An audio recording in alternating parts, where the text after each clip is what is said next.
അരുൺകുമാർ മുഖ്യമന്ത്രി നിലമ്പൂരിൽ തുടരുന്നുണ്ട്. ഇന്നും അദ്ദേഹം പൊതുയോഗത്തിൽ സംസാരിക്കുന്നു.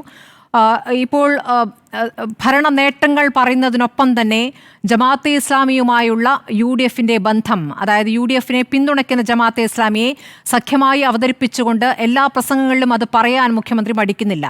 എന്തുകൊണ്ട് ആ വിഷയം ഒരു പ്രധാനപ്പെട്ട ഘടകമാണെന്ന് നിലമ്പൂർ ഉപതെരഞ്ഞെടുപ്പിൽ CPIM കരുതുന്നു? മുഖ്യമായും കേരളത്തിലെ ഗവൺമെന്റിന്റെ കഴിഞ്ഞ 9 കൊല്ലത്തെ വികസന നേട്ടങ്ങൾ തന്നെയാണ് ഞങ്ങൾ തെരഞ്ഞെടുപ്പിൽ ചർച്ചാ വിഷയമാക്കി മാറ്റിയിരിക്കുന്നത്. മണ്ഡലം കൺവെൻഷൻ മുതൽ എടുത്തു നോക്കിയാൽ കുടുംബയോഗങ്ങളും വീട് വീടാന്തരം കയറി ഇറങ്ങിയുള്ള ക്യാമ്പയിനുകളും വ്യക്തികളെ കണ്ട് വോട്ടഭ്യർത്ഥിക്കുമ്പോഴുമെല്ലാം കൃത്യമായി വികസന നേട്ടങ്ങൾ തന്നെയാണ് പ്രതിപാദിക്കുന്നത്. കേരളത്തിൽ ആകമാനം 9 കൊല്ലമായിട്ടുണ്ടായിട്ടുള്ള വികസനം, അതോടൊപ്പം തന്നെ നിലമ്പൂർ മണ്ഡലത്തിൽ 2000 കോടി രൂപയുടെ വികസന പ്രവർത്തനങ്ങൾ കഴിഞ്ഞ 9 കൊല്ലമായി നടന്നത് വിശദീകരിച്ച് അതിൻ്റെ ഗുണങ്ങൾ ലഭിച്ച ജനങ്ങളുമായി സംവദിച്ചുകൊണ്ടാണ് മുന്നോട്ട് പോകുന്നത്. അതോടൊപ്പം തന്നെ ഉയർന്നു വന്ന രാഷ്ട്രീയ വിഷയങ്ങളിലെല്ലാം ഞങ്ങൾ കൃത്യമായിട്ട് തന്നെ മറുപടി പറഞ്ഞു. തെരഞ്ഞെടുപ്പ് പ്രഖ്യാപിച്ച് മെയ് മാസം 25-ാം തീയതിയാണ്. ഞങ്ങളുടെ സ്ഥാനാർത്ഥിയെ OLX-ൽ തപ്പി ആക്ഷേപഹാസ്യവും അധിക്ഷേപവുമായിട്ട് ഇറങ്ങിയ UDFിൻ്റെ പ്രതിനിധികളെ ഞങ്ങൾ അതിശക്തമായിട്ട് തന്നെ നേരിടുകയുണ്ടായി. അതിനിടയിൽ UDFിൻ്റെ തന്നെ നേതാവ് ജോസഫ് ഗ്രൂപ്പിൻ്റെ സംസ്ഥാന കമ്മിറ്റി അംഗം BJPയുടെ സ്ഥാനാർത്ഥിയായി വന്നതിനെ ഞങ്ങൾ രാഷ്ട്രീയപരമായിട്ട് നല്ല ക്യാമ്പയിനാക്കി മാറ്റുകയും ചെയ്തു. അതുപോലെ ഇനി അൻവറുമായിട്ട് ചർച്ചയില്ല, എല്ലാ വാതിലും കൊട്ടിയടച്ചു എന്ന് പറഞ്ഞ് രാത്രി പോയി അൻവറുമായിട്ട് തലയിൽ തുണിയിട്ട് ചർച്ച നടത്തുന്നതും അതിൻ്റെ വീഡിയോ പുറത്തു വന്ന സാഹചര്യമെല്ലാം നമ്മൾ കാണുകയുണ്ടായി. അതുപോലെ പെൻഷൻ ഒരു കൈക്കൂലിയാണ്, ആ കൈക്കൂലി പണം കൈപ്പറ്റുന്നവരാണ് എന്നുള്ള തരത്തിൽ പെൻഷൻ മേടിക്കുന്ന ലക്ഷക്കണക്കിന് ആളുകളെ അധിക്ഷേപിക്കുന്ന സമീപനം UDFിൻ്റെ ഭാഗത്തുനിന്നുണ്ടായി. അതിനുശേഷം ഈ പെൻഷൻ്റെ എല്ലാ മുസ്താത്തകൾ ഞങ്ങളാണ് പെൻഷൻ കൊണ്ടുവന്നത്, വർദ്ധിപ്പിച്ചത് ഞങ്ങളാണെന്ന് പറഞ്ഞ് നുണപ്രചരണം നടത്തി ജനങ്ങളെ തെറ്റിദ്ധരിപ്പിക്കാൻ നോക്കിയ ഇടപെടലുകൾ നമ്മൾ കാണുകയുണ്ടായി. അതുപോലെ തന്നെ ഒരു കുട്ടി മരിച്ച കേസ്, അവിടെ പന്നിക്കണിയിൽപ്പെട്ട ഒരു കുട്ടി മരിച്ചപ്പോൾ അത് സ്റ്റേറ്റ് സ്പോൺസേഡ് മർഡറാണ് എന്ന് പറഞ്ഞ് അധിക്ഷേപവുമായി രാത്രി സമരവുമായിട്ട് രംഗത്തിറങ്ങി വരികയും അവസാനം ഫേസ്ബുക്ക് പോസ്റ്റ് വരെ പിൻവലിച്ച് ദയനീയമായിട്ട് രക്ഷപ്പെട്ടു പോകേണ്ടി വന്നു. ഇതിനിടയിലാണ് ജമാഅത്തെ ഇസ്ലാമിയുമായി ബന്ധപ്പെട്ടുള്ള ബന്ധവുമായി ബന്ധപ്പെട്ട് UDFിൻ്റെ പത്രസമ്മേളനം. പ്രതിപക്ഷ നേതാവ് തന്നെ പറഞ്ഞു, ജമാഅത്തെ ഇസ്ലാമിക്ക് ഒരു മതരാഷ്ട്രവാദികളാണ്, മതരാഷ്ട്രത്തിന് വേണ്ടി പ്രവർത്തിക്കുന്നവരാണ് എന്ന് UDFിന് അഭിപ്രായമില്ല എന്ന് പറയുന്ന പ്രസ്താവന അദ്ദേഹം നടത്തി. ഒരാൾ പോലും ആ പ്രസ്താവനയെ പിന്തുണച്ച് ഇതുവരെ രംഗത്ത് വന്നിട്ടില്ല. കോൺഗ്രസിലോ UDFിലോ മുസ്ലിം ലീഗിലോ ഒരു നേതാവ് പോലും ജമാഅത്തെ ഇസ്ലാമി മതരാഷ്ട്രവാദികളല്ല എന്ന് പ്രസ്താവിച്ചുകൊണ്ട് VD സതീശൻ്റെ പ്രസ്താവനയ്ക്ക് പിന്തുണ കൊടുക്കുന്ന സാഹചര്യം ഉണ്ടായിട്ടില്ല. പഹൽഗ്രാമിലടക്കം 26 ടൂറിസ്റ്റുകളെ ക്രൂരമായിട്ട് വെടിവെച്ച് കൊല്ലുമ്പോൾ അത് ഏറ്റവും വലിയ മഹത് പ്രവർത്തിയായിട്ട് കണ്ട് അതിനെല്ലാ പ്രോത്സാഹനവും നൽകിയ ആ ജമാഅത്തെ ഇസ്ലാമിക്ക് പൂർണ്ണ പിന്തുണ കൊടുത്തുകൊണ്ട് അവരെ കൂടെ കൂട്ടി ഒരു ഘടകകക്ഷി എന്ന രൂപത്തിൽ ട്രീറ്റ് ചെയ്യുന്നത് നാം കണ്ടു. അത് നിശ്ചിതമായിട്ട് ഈ മണ്ഡലത്തിൽ വിമർശനം ഉണ്ടായിട്ടുണ്ട്. അതിശക്തമായിട്ടുള്ള ക്യാമ്പയിനായിട്ട് തന്നെ അതൊന്ന് വിശദീകരിക്കാമോ? കാരണം ഇന്നലത്തെ പ്രസംഗത്തിൽ മുഖ്യമന്ത്രി പറയുന്ന ഒരു വാചകം ഇതാണ്: ജമാഅത്തെ ഇസ്ലാമിയുമായി UDF ഉണ്ടാക്കിയ അവസരവാദ സഖ്യം ലീഗ് നേതൃത്വം അറിഞ്ഞുകൊണ്ടാണെന്ന് വ്യക്തമായിരിക്കുകയാണ്, അതവർ സമ്മതിച്ചിരിക്കുകയാണ്. സമൂഹത്തിൽ സ്വീകാര്യത നേടാൻ ജമാഅത്തെ ഇസ്ലാമി പലതരത്തിൽ ശ്രമിച്ചിട്ടുണ്ട്. അതിനോടെല്ലാം ലീഗിന്റെ മുൻകാല നേതൃത്വം സ്വീകരിച്ചത് ശരിയായ നിലപാടായിരുന്നു. അവരുടെ ഒരു പരിപാടിയിലും പങ്കെടുക്കാൻ CH മുഹമ്മദ് കോയ തയ്യാറായിട്ടില്ല. ജമാഅത്തെ ഇസ്ലാമിയുടെ ഒരു പരിപാടിയിലും മുഖ്യമന്ത്രി പങ്കെടുത്തിട്ടില്ല എന്ന് ഈ ഘട്ടത്തിൽ അരുൺകുമാറിന് പറയാമോ? കൃത്യമായിട്ട് പറയാൻ കഴിയും. ഇപ്പം ജമാഅത്തെ ഇസ്ലാമിയുടെ പ്രബോധനമാണിത്. അതായത് അമുസ്ലിങ്ങളായിട്ടുള്ള ജനങ്ങളെ പ്രബോധനം നൽകി മുസ്ലിമാക്കി മാറ്റുന്നതിന് വേണ്ടി അവർ നടത്തിക്കൊണ്ടിരിക്കുന്ന ഒരു പ്രബോധനം, കൃത്യമായിട്ട് ആ പ്രക്രിയയ്ക്കാണ് അവർ പ്രബോധന പ്രക്രിയ എന്ന് പറയുന്നത്. അത് കൃത്യമായിട്ട് പ്രസിദ്ധീകരിച്ച് അവരുടെ സന്ദേശം കൃത്യമായി ജനങ്ങളിൽ എത്തിക്കും. ആ പ്രബോധനത്തിൻ്റെ 50-ാം വാർഷികം നടത്തിയ ആ വാർഷികത്തിലെ 2 വാചകം ഞാൻ വായിക്കാം. കാശ്മീർ താഴ്വരയിൽ തീവ്രവാദി പ്രവർത്തനം ശക്തിപ്പെട്ടതിന് ശേഷം ജമാഅത്തെ ഇസ്ലാമിയുടെ സ്വാധീനം വർദ്ധിച്ചിട്ടുണ്ട്. താഴ്വരയിലെ ഏറ്റവും ശക്തമായിട്ടുള്ള തീവ്രവാദി ഗ്രൂപ്പുകളിൽ ഒന്നായ ഹിസ്ബുൾ മുഹാജുദ്ദീൻ ജമാഅത്തെ ഇസ്ലാമി അനുകൂല ഗ്രൂപ്പാണ്. ഇതിനു പുറമെ അല്ലാഹ് ടൈഗേഴ്സ് എന്ന ഒരു സംഘത്തിനും ജമാഅത്തെ ഇസ്ലാമി രൂപം കൊടുത്തിട്ടുണ്ട്. ജനങ്ങളിൽ ഇസ്ലാമിക ചൈതന്യം വളർത്തുകയും നിലനിർത്തുകയുമാണ് ഈ സംഘത്തിൻ്റെ മുഖ്യമായിട്ടുള്ള പ്രവർത്തനമെന്ന് പറയപ്പെടുന്നു. വിവിധ തീവ്രവാദി ഗ്രൂപ്പുകളുടെ ഏകോപനത്തിനും അൽ ഖത്തിലേക്ക് ജമാഅത്തെ ഇസ്ലാമിയുടെ പങ്ക് വളരെ പ്രധാനമാണ്. വിവിധ തീവ്രവാദ ഗ്രൂപ്പുകളുടെ പ്രവർത്തനത്തെ രാജ്യത്തെ ഏകോപിപ്പിക്കുകയാണ് തങ്ങളുടെ ലക്ഷ്യമെന്ന് ജമാഅത്തെ ഇസ്ലാമി തന്നെ അവരുടെ പ്രബോധനത്തിൽ പറഞ്ഞിരിക്കുന്നു. ഇതിൽ നിന്ന് ഏതെങ്കിലും ഘട്ടത്തിൽ അവർ പുറകോട്ട് പോയിട്ടുണ്ട് എന്ന് തെളിയിക്കാൻ എന്തെങ്കിലും അരുൺകുമാർ അതുകൂടി ഒന്ന് വിശദീകരിക്കുക. ജമാഅത്തെ ഇസ്ലാം ഇത് ജമാഅത്തെ ഇസ്ലാമി 50-ാം വാർഷിക പതിപ്പാണ്. 1942 ജമാഅത്തെ ഇസ്ലാമി രൂപീകരിച്ചത്. 50-ാം വാർഷിക പതിപ്പ് എന്ന് പറയുമ്പോൾ 1992 ഞാൻ സൂചിപ്പിക്കുന്നു. ആ 92 ശേഷം ഏതെങ്കിലും ഘട്ടത്തിൽ അതിന്റെ ഫ്രണ്ട് പേജാണ്, ഞാൻ അങ്ങേക്ക് വേണമെങ്കിൽ അയച്ചു തരാം. ഞാൻ സൂചിപ്പിച്ചത് ഏതെങ്കിലും ഘട്ടത്തിൽ ജമാഅത്തെ ഇസ്ലാമി ഹിന്ദിന്റെ ഈ രാജ്യത്തെ ലക്ഷ്യം, അത് ഈ രാജ്യത്തെ ലക്ഷ്യം എന്നല്ല, ലോകത്തെല്ലാമുള്ള ജമാഅത്തെ ഇസ്ലാമിക്ക് ഒരേ ലക്ഷ്യമാണ്. അത് ബംഗ്ലാദേശിലായാലും പാകിസ്ഥാനിലായാലും അഫ്ഗാനിസ്ഥാനിലായാലും ലക്ഷ്യം ഒന്നാണ്: ലോകം മുഴുവൻ ഇസ്ലാം മതത്തിന്റെ കീഴിലാക്കി മാറ്റുക, അമുസ്ലിങ്ങളെ മുസ്ലിമാക്കി മാറ്റുക, അല്ലാത്ത ആളുകളെ കൈകാര്യം ചെയ്യുക, പ്രബോധനം കൊടുക്കുക എന്നതാണ്.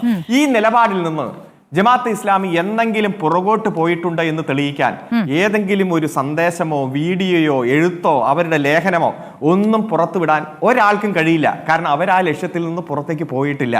ഇവിടെ കൃത്യമായി ഈ ജമാഅത്തെ ഇസ്ലാമിയെ കൂട്ടുപിടിച്ച് ഞങ്ങൾ കോൺഗ്രസിന് അത്തരത്തിൽ ഒരു മതരാഷ്ട്രവാദികളാണ് ജമാഅത്തെ ഇസ്ലാമി എന്ന അഭിപ്രായമില്ല, ഞങ്ങൾ അങ്ങനെ പറഞ്ഞിട്ടേ ഇല്ല എന്ന് പ്രതിപക്ഷ നേതാവ് പറയുന്ന ഒരു സാഹചര്യത്തിൽ എന്തുകൊണ്ട് ലീഗ് ഒരക്ഷരം ഇതുവരെ ഉരിയാടിയിട്ടില്ല? വേറെ KPCCയുടെ കഴിഞ്ഞിട്ടാണല്ലോ 96 വരുന്നത്. 96 ദേശാഭിമാനിയുടെ മുഖപ്രസംഗം നമ്മൾ ചർച്ചയിൽ പല ഘട്ടങ്ങളിലായി പറഞ്ഞിട്ടുള്ളതാണ്. അവർക്ക് നിങ്ങളെ അടക്കം ഇടതുപക്ഷത്തെ പിന്തുണയ്ക്കേണ്ട സാഹചര്യം 96 വരുന്നു. നരസിംഹറാവു സർക്കാരിന്റെ നിലപാടുകളിൽ പ്രതിഷേധിച്ച് അവരുടെ അടക്കം പിന്തുണ ഇതാ നമുക്ക് ലഭിച്ചിരിക്കുന്നു എന്ന രൂപത്തിലാണ് ആ മുഖപ്രസംഗം. 96 പ്രത്യേക സാഹചര്യം മാറ്റിവെക്കാം. അവിടെ നിന്ന് അങ്ങോട്ട് പല തിരഞ്ഞെടുപ്പുകളിലും നിങ്ങളെ പിന്തുണച്ച ജമാഅത്തെ ഇസ്ലാമി, നിങ്ങളുമായി ചർച്ച നടത്തിയ ജമാഅത്തെ ഇസ്ലാമി, അവരുടെ രാഷ്ട്രീയ നിലപാട് നമ്മളുമായി ചേർന്ന് നിൽക്കുന്നതാണ്. അതായത് സാമ്രാജ്യത്വ വിരുദ്ധ വിഷയങ്ങളിൽ നമ്മുടെ രണ്ടു കൂട്ടരുടെയും നിലപാട് ഏതാണ്ട് സമാനമാണ് എന്ന് പിണറായി വിജയൻ അടക്കം പറഞ്ഞ കാര്യങ്ങൾ. ഇനി ഞാൻ താങ്കൾക്കൊരു ചിത്രം കാണിച്ചു തരാം. ഒന്ന് PCR നിന്ന് ആ ചിത്രം ഒന്ന് പ്ലേ ചെയ്യണം.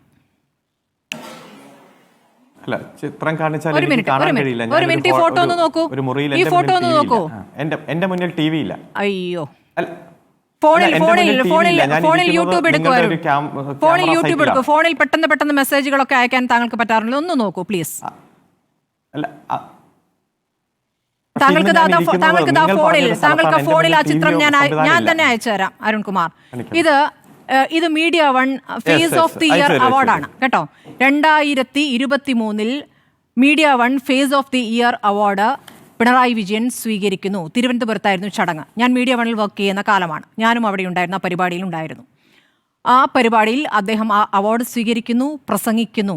ഇവിടെ ഇന്നലെ അദ്ദേഹം പ്രസംഗിച്ചത് ജമാഅത്തെ ഇസ്ലാമിയുടെ ഒരു പരിപാടിയിലും പങ്കെടുക്കാൻ CH മുഹമ്മദ് കോയ തയ്യാറായിട്ടില്ല എന്നാണ്. അപ്പോൾ ഞാൻ തയ്യാറായിട്ടുണ്ട് എന്നുകൂടി അതിൽ അർത്ഥമുണ്ടോ? താങ്കൾ ഈ 92 പറയുമ്പോൾ അതിനുശേഷമുള്ള 96, 2010 പാർട്ടി രൂപീകരിച്ച ശേഷമുള്ള 2011, ആ സമയത്ത് മുഖ്യമന്ത്രി അടക്കം നടത്തിയ, പാലോളി അടക്കം നടത്തിയ പ്രതികരണങ്ങൾ, ഇതൊക്കെ പല ഘട്ടങ്ങളായി പറഞ്ഞു പോയിട്ടുള്ളതാണ്.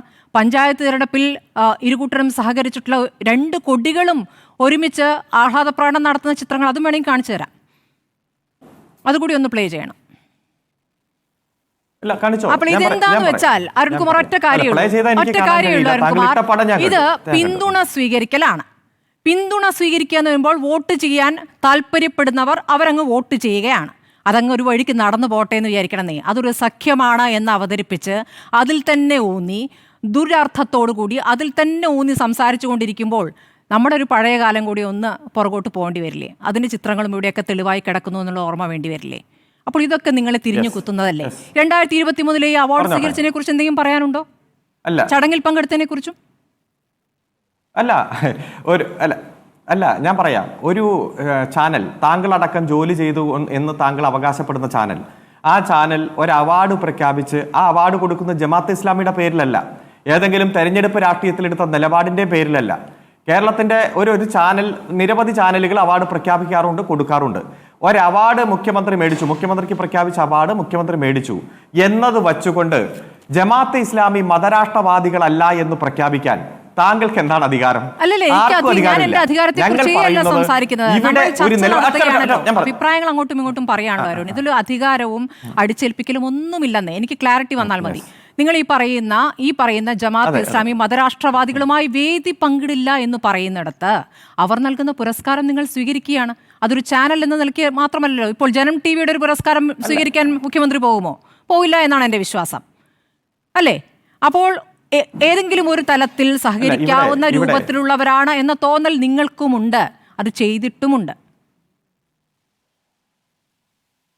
ഇല്ല, ഒറ്റ കാര്യം, ഏതെങ്കിലും തെരഞ്ഞെടുപ്പിൽ ജമാഅത്തെ ഇസ്ലാമിയുടെ സഹായം ഞങ്ങൾക്ക് വേണം എന്ന് ഞങ്ങൾ ആവശ്യപ്പെടുന്നതോ ജമാഅത്തെ ഇസ്ലാമി ആ സഹായം ഞങ്ങൾക്ക് തന്നു എന്നതിന്റെ ഏതെങ്കിലും ഒരു തെളിവോ തെരഞ്ഞെടുപ്പുമായി ബന്ധപ്പെട്ടുകൊണ്ട് താങ്കൾക്ക് കാണിക്കാൻ പറ്റുമോ? ഞങ്ങൾ അന്നും ഇന്നും പറഞ്ഞത് ഞങ്ങൾക്ക് മതരാഷ്ട്രവാദികൾ അല്ല ഒരാഹ്ലാദവും ഇല്ല. അതൊന്നും കൊടി ഏതെങ്കിലും ഈ വാട്സപ്പ് യൂണിവേഴ്സിറ്റിയിൽ നിന്ന് കിട്ടുന്ന ചിത്രം വെച്ച് നിങ്ങളെ പ്രധാനപ്പെട്ട ചാനൽ ചർച്ച നടത്തല്ലേ? മുഖ്യമന്ത്രിക്ക് അവാർഡ് കൊടുക്കും. ഞാൻ പറഞ്ഞേക്ക് അല്ല, പത്രവാർത്ത ഇവിടെ ഏതെങ്കിലും ഒരു പത്രം കമ്മ്യൂണിസ്റ്റ് പാർട്ടിക്ക് ഗുണം വരുന്നത് ചെയ്തത് ചരിത്രത്തിൽ താങ്കൾ കണ്ടിട്ടുണ്ടോ?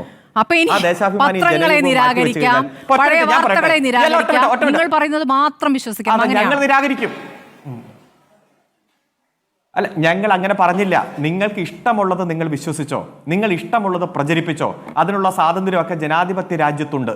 ഞങ്ങൾ ഈ തെരഞ്ഞെടുപ്പിൽ സർഗാത്മകമായിട്ടുള്ള രാഷ്ട്രീയം, വികസന രാഷ്ട്രീയം തന്നെ ചർച്ച ചെയ്യുന്നു. ഞങ്ങൾ ഉയർത്തിപ്പിടിച്ച ഒരു വിഷയത്തിനും ഒരു കൗണ്ടർ പോലും ഇവിടെ വന്നിട്ടില്ല.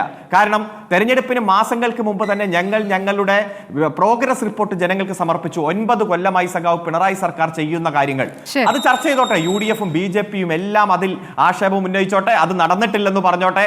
അതെ, ദേശീയപാതയുമായി ബന്ധപ്പെട്ടുകൊണ്ട് പറഞ്ഞല്ലോ 4 ഇടങ്ങളിൽ പണിക്ക് ബുദ്ധിമുട്ട് വന്നു, അല്ലെങ്കിൽ പൊളിഞ്ഞു പോകുന്ന സാഹചര്യം ഉണ്ടായി. ചർച്ച ചെയ്തോട്ടെ, വികസനം ചർച്ച ചെയ്തോട്ടെ.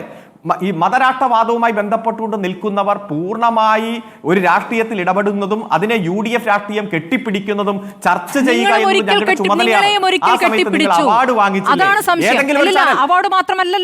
അവാർഡ് മാത്രമല്ലല്ലോ പഞ്ചായത്ത് തെരഞ്ഞെടുപ്പുകളിലെ വിജയാഹ്ലാദ പ്രകടനം വെൽഫെയർ പാർട്ടിയുടെ കൊടിയും CPM-ന്റെ കൊടിയും ഒരുമിച്ചാണ്.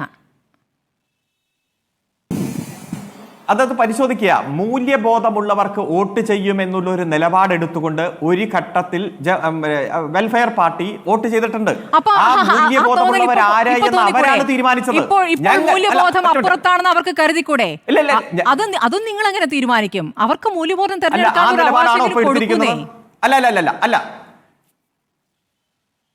ഒറ്റ രാഷ്ട്രീയ പാർട്ടികൾക്കും ഞങ്ങൾ പിന്തുണ കൊടുക്കില്ലെന്നും ഞങ്ങളുടെ വോട്ട് മൂല്യബോധമുള്ളവർക്കാണ് എന്ന് ജമാഅത്തെ ഇസ്ലാമി പ്രഖ്യാപിച്ചു അന്ന്. എന്നാൽ ഇന്നും അങ്ങനെയാണോ പ്രഖ്യാപിക്കുന്നത്? ഏതെങ്കിലും മുന്നണിക്കോ രാഷ്ട്രീയ പാർട്ടിക്കോ പിന്തുണ കൊടുക്കില്ല, മൂല്യബോധമുള്ളവർക്കാ ഞങ്ങൾ വോട്ട് കൊടുക്കുന്ന നിലപാടല്ലല്ലോ ഇപ്പൊ എടുത്തിരിക്കുന്നത്. ഇപ്പൊ പറഞ്ഞിരിക്കുന്നത് ഞങ്ങൾ UDFനാണ് പിന്തുണ, അതുപോലെ ഞങ്ങൾ കോൺഗ്രസിനാണ് പിന്തുണ. കോൺഗ്രസിന്റെ അതുപോലെ പ്രതിപക്ഷ നേതാവും പറയുന്നു. നിരോധിക്കപ്പെട്ട സംഘടനയൊന്നുമല്ലല്ലോ അഡ്വക്കേറ്റ് അനിൽകുമാർ. അവർക്ക് ഈ തെരഞ്ഞെടുപ്പിൽ അവരുടെ സമ്മതിദാനാവകാശം വിനിയോഗിക്കാനും അവർക്ക് ആരെ പിന്തുണയ്ക്കുമെന്ന് ആലോചിക്കാനുമുള്ള അവകാശം ഈ നിലവിൽ നമ്മുടെ അധികാരം ജനാധിപത്യ സംവിധാനത്തിലുണ്ട്. ഇനി നാളെ എന്താവെന്ന് അറിയില്ല. ഇന്നിപ്പോൾ ഉണ്ട്. നിരോധിക്കപ്പെട്ടു കഴിഞ്ഞാൽ കഥ വേറെയാണ്. അക്കാര്യത്തിൽ ഒരു തർക്കവുമില്ല. നിലവിൽ നിരോധിക്കപ്പെട്ടിട്ടില്ല. ഇപ്പോൾ ഇവിടെ സ്വതന്ത്രമായി പ്രവർത്തിക്കുന്ന ഒരു സംവിധാനമാണ്. അവർക്ക് ഈ തെരഞ്ഞെടുപ്പിൽ ആരെ പിന്തുണയ്ക്കാമെന്ന് തീരുമാനിക്കാം. അവരത് പിന്തുണയ്ക്കുന്നതാണ് പറഞ്ഞത്. നിങ്ങൾ അതിനെ എങ്ങനെയാണ് സഖ്യമെന്നാക്കുക? അതിലെങ്ങനെയാണ് നിങ്ങൾ സഖ്യം കാണുന്നത്? ഒറ്റ മിനിറ്റ്. ഞങ്ങൾ നിരുപാധികം UDFന് പിന്തുണ കൊടുക്കുന്നു എന്ന് ജമാഅത്തെ ഇസ്ലാമിയും വെൽഫെയർ പാർട്ടിയും പ്രഖ്യാപിക്കുന്നു. ഞങ്ങൾ ആ പിന്തുണ സ്വീകരിച്ചിരിക്കുന്നു എന്നും ഞങ്ങൾക്ക് ജമാഅത്തെ ഇസ്ലാമി ഒരു മതരാഷ്ട്രവാദികളാണെന്ന അഭിപ്രായമേ ഇല്ല എന്ന് പ്രതിപക്ഷ നേതാവും പറയുന്നു. ഈ കാര്യം ഒരാൾ കൊടുക്കുന്നു, ഒരാൾ വാങ്ങുന്നു. അത് രാഷ്ട്രീയപരമായിട്ടുള്ള ക്യാമ്പയിൻ CPM-ഉം LDF-ഉം ആക്കിയാൽ അത് വലിയ കുറ്റം. പിന്തുണ കൊടുക്കുന്നതും കുറ്റമല്ല, വാങ്ങിക്കുന്നതും കുറ്റമല്ല. അവർക്ക് അവകാശമുണ്ട്, ആയിക്കോട്ടെ, മേടിച്ചോട്ടെ. അത് രാഷ്ട്രീയപരമായി ഞങ്ങൾക്ക് ക്യാമ്പയിൻ ചെയ്യാൻ പോലും കഴിയില്ല എന്ന് പറയാൻ നിങ്ങൾക്ക് എന്താണ് അധികാരം? നിങ്ങൾക്ക് ക്യാമ്പയിൻ ചെയ്യാം. നിങ്ങൾക്ക് ക്യാമ്പയിൻ ചെയ്യുമ്പോൾ നിങ്ങളെ തിരിഞ്ഞുകൊത്തുന്ന കാര്യങ്ങൾക്കും മറുപടി പറയേണ്ടി വരുമെന്ന് മാത്രമേ ഉള്ളൂ. നിങ്ങൾക്ക് ക്യാമ്പയിൻ ചെയ്യാം, ഉറപ്പായിട്ടും ക്യാമ്പയിൻ ചെയ്യാം, ഒരു സംശയമില്ല. നിങ്ങൾ ഈ പറയുന്ന പോലെ പ്രതിപക്ഷ നേതാവിന്റെ വായിൽ നിന്ന് വന്ന വാചകം നിങ്ങൾക്ക് ഒരു ആയുധമാണ് എന്ന കാര്യത്തിൽ ഒരു തർക്കവുമില്ല. അത് ശരി തന്നെ. ഇപ്പോൾ അവരങ്ങനെയാണ് എന്ന് തോന്നുന്നില്ല എന്നും ഇപ്പോൾ അവരങ്ങനെയൊന്നും പറയുന്നില്ലല്ലോ എന്നും പ്രതിപക്ഷ നേതാവ് പറഞ്ഞിട്ടുണ്ടെങ്കിൽ നിങ്ങൾക്ക് ആയുധമാണ്, ശരിയാണ്. പക്ഷേ ലീഗും അങ്ങനെ ഒരു നിലപാടെടുക്കുന്നു എന്ന രൂപത്തിൽ പറയുക, മറ്റു കോൺഗ്രസ് നേതാക്കളൊക്കെ അങ്ങനെ ഒരു നിലപാടെടുക്കുന്നു എന്ന് പറയുക, അതെങ്ങനെയാണ് നിങ്ങൾക്കത് സ്ഥാപിച്ചെടുക്കാൻ കഴിയുന്നത്?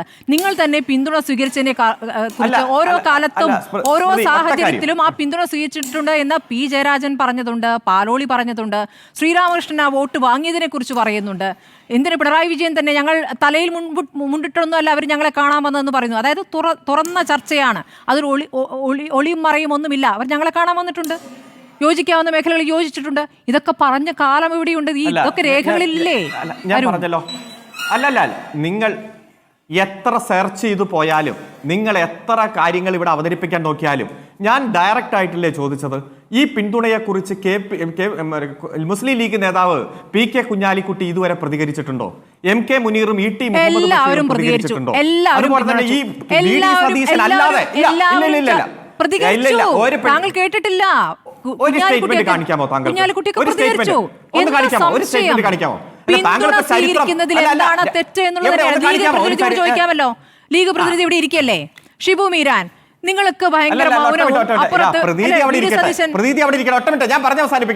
ഞാൻ പറഞ്ഞ് അവസാനിപ്പിക്കട്ടെ മിസ്റ്റർ. ഞാനത് ഒരു വാചകം കൂടി പറഞ്ഞ് അവസാനിപ്പിക്കട്ടെ.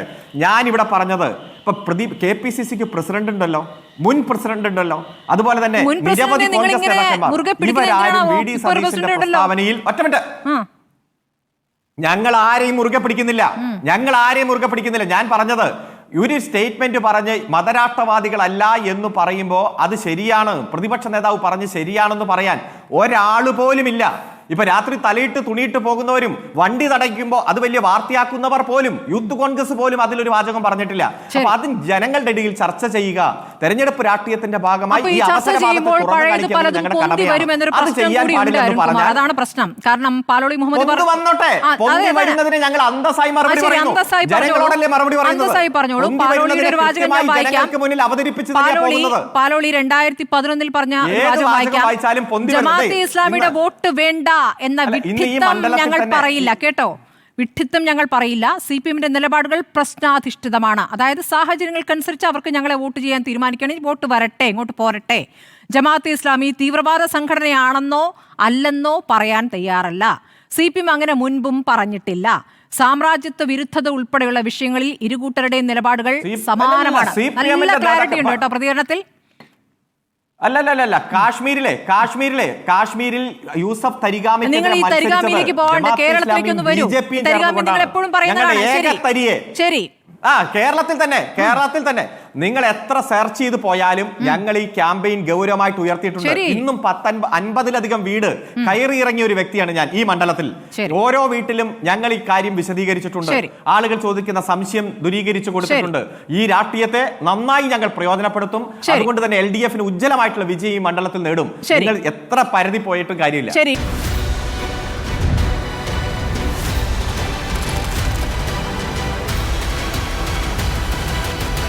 ഡിബേറ്റ് വിത്ത് സ്മൃതി പരുത്തിക്കാട്.